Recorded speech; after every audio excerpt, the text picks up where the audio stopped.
Hello and welcome back to A Better World. This is your host Mitchell J. Rabin, and I'm very glad you're joining us again today. Today we are going to be continuing with a dialogue that we've been having for some time on the subject of sustainability. We like to look at both the inner ecology, that is the mind, psyche of man, and understanding some of its mechanisms and how it creates the world outside of itself, and how it generates the kind of world that it does, and look at outer ecology, that is the world it's created, and understanding the kind of destructive influence that we as a collective society are having on our dear precious Mother Earth. And of course, the whole idea is to come up with solutions for one, coming up with an antidote for the mind, and number two, coming up with sustainable, replenishable, renewable solutions for our dear planet Earth, so we are living in harmony with her instead of against her. So, for that purpose, we have asked Mike Waters to join us today.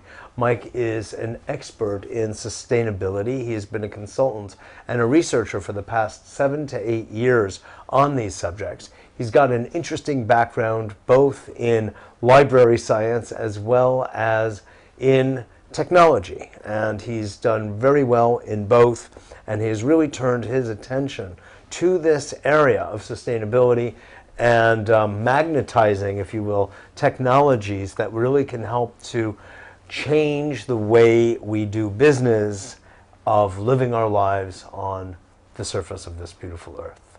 So, Michael, pleasure to have you. Very much.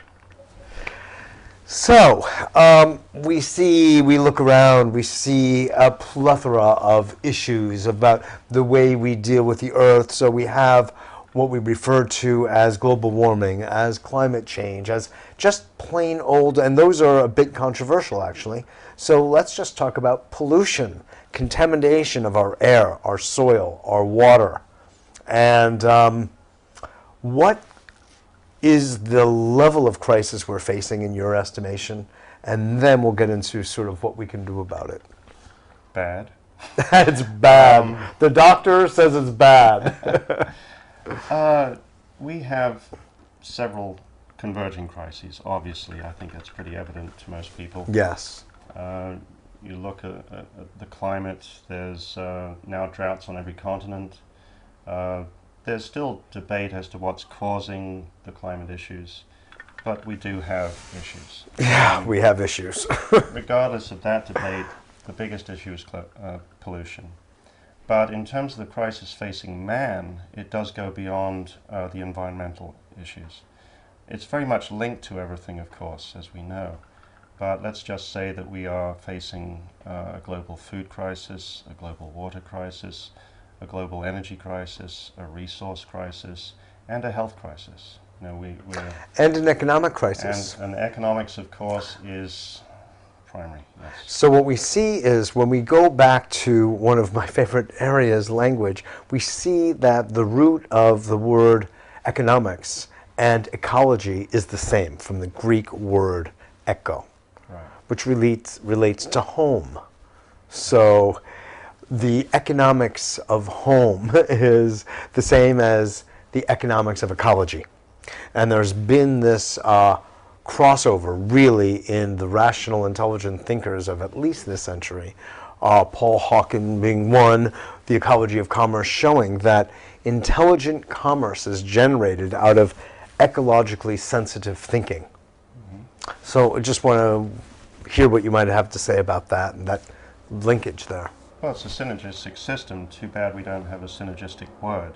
Yeah, we should have a word exactly. that ties economics to ecology and environment, since... Ecolonomia. Well, I've heard Economics, which is right. complicated, but regardless of the word... It's hard to say. It's not ecological to say. No. They are linked, everything. But they are linked, at least in the prefix, yes. already. Everything on this planet is synergistic, as we know. And any problem we face, the planet faces, and vice versa. So, it's sort of, the analogy is we live in a fishbowl, and if we muck around in the water too much, we can't breathe it anymore. what goes around comes around. Truly. Absolutely. And pure physics. Yin Yang is a very good symbol for what life is on this planet. So if you start from that as a ground rule, then every decision we make in business should have some ecological consideration.